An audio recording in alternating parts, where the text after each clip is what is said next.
오늘 이 본문은 다른 복음서에도 다 기록이 되어 있습니다. 그래서 다른 복음서에 나온 것과 본문을 종합해 보면 오늘 이 사건은 주님께서 제자들의 발을 씻어주셨던 날, 세종 목요일 날 일어난 사건입니다. 주님께서 제자들과 함께 예루살렘을 향해 이제 가고 있었습니다. 이때 제자들은 생각했습니다. 이제 예루살렘에 도착하면은 예수님께서 모든 왕들을 이기고 세상의 임금이 될 거라고 생각을 했어요. 그런 생각하니까 이제 다음 이제 자기들 어떤 자리 차지할까, 누가 더 높은 자리에 앉을까, 이거 가지고 논쟁이 났습니다. 내가 더 수고를 많이 했으니까, 내가 더 공이 크니까 내가 더 높은 자리에 앉을 거야, 이런 얘기하다가 싸움이 났어요.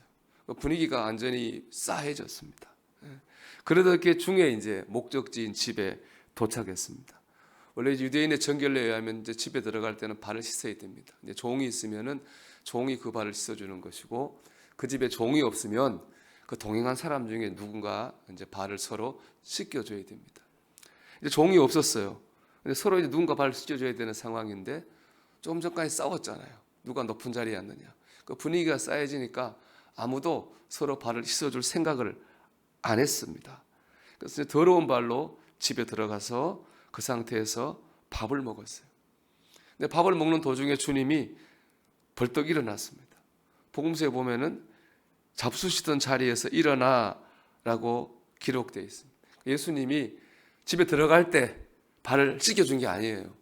더러운 발로 밥을 먹다가 밥을 먹는 중에 갑자기 주님이 벌떡 일어나서 잘 발을 씻겨준 거예요. 여기에 주님의 마음이 들어있다고 그렇게 생각합니다.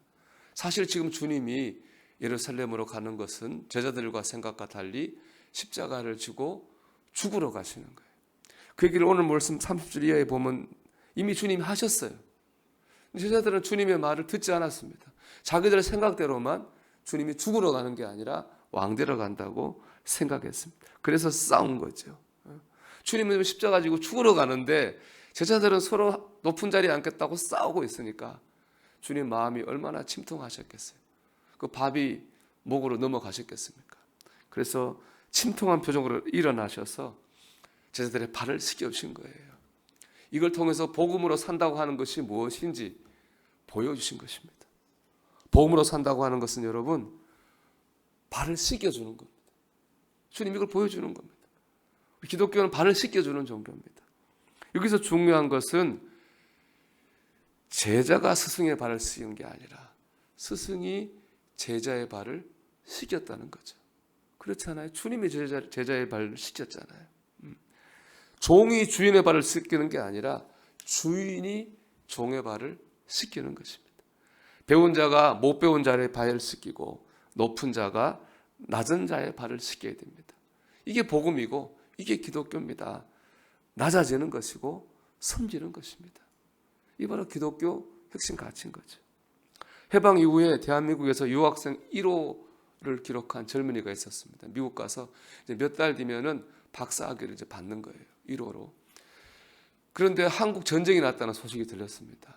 이 학생은 그 박사학위를 포기하고 한국으로 가려고 했어요. 교수들이 다 말렸지만은 그 뿌리치고 나도 나라를 지켜야 되니까 한국으로 와서 자원 입대하려고 그랬습니다. 나이가 너무 많아가지고 입대는 거절당했어요.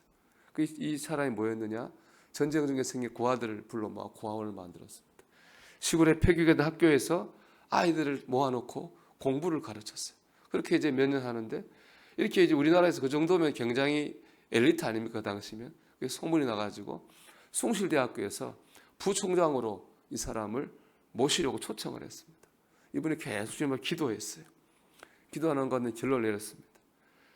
하나님의 뜻은 내가 지금 숭실대학교 부총장으로 가는 게 아니라 여기서 고아들, 아이들을 가르치는 거야.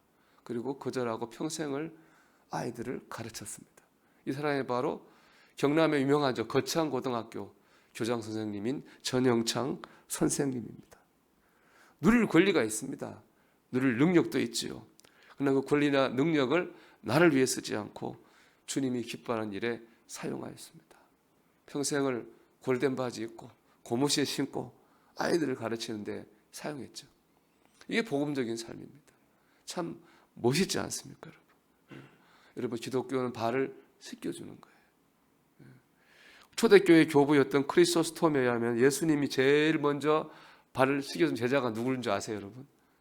가룟 유다였다고 그래. 가룟 유다 예수님 은삼냥 받고 팔아버린 배신자잖아요. 미워할 사람이고 용서할 수 없는 사람이잖아요. 주님은 그 사람의 발을 제일 먼저 씻겨 주셨다고 그럽니다. 도저히 용서할 수 없는 사람을 용서하는 거, 용서가 안 되는 사람을 용서하는 거죠. 주님은 그 가룟 유다의 발을 무릎 꿇고 닦아주셨습니다. 이게 바로 기독교고 복음적인 삶입니다. 여러분, 복음적인 삶은 내 발을 씻겨달라고 보채는 것이 아닙니다. 내 발을 씻겨달라고 발을 내밀고 누가 크냐, 나를 높여달라, 그렇게 말하는 것이 아닙니다. 벌떡 일어나 발을 씻겨준 주님처럼 다른 사람의 발을 씻겨주는 것이 바로 우리 복음이고 기독교입니다. 우리가 오늘 이런 마음으로 가정에서 살기를 소망합니다. 하나님, 우리 가정에 나를 보내셨지, 이 세상에 나를 보내셨지, 주님을 발을 씻겨준 주님을 생각하면서 나도 다른 사람 발을 씻겨준다, 그런 마음으로 오늘 살아서 예수 그리스도를 삶으로 전할 수 있는 저와 여러분이 되기를 주의 이름으로 축원합니다.